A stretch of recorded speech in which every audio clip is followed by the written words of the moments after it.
Welcome to the enchanting world of Yemen, where history comes alive in its diverse landscapes and delectable cuisine.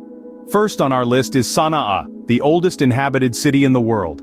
Get lost in its labyrinthine old city, and don't forget to try Saltah, the national dish simmered to perfection.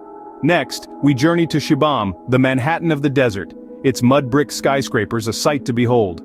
Pair your visit with a plate of Zurbian, a fragrant rice dish. Third is Aden, with its crater, a natural harbor and bustling markets. The city's fish and rice dishes are a must-try. Fourth, step into Al-Mukalla, known for its historic port. The local mandi, a spiced meat and rice dish, is a gastronomic delight. Finally, we explore Socotra, an island with alien-like flora. Accompany your exploration with hanith, a succulent slow-cooked dish. This is Yemen, where every corner holds a story and every meal a feast.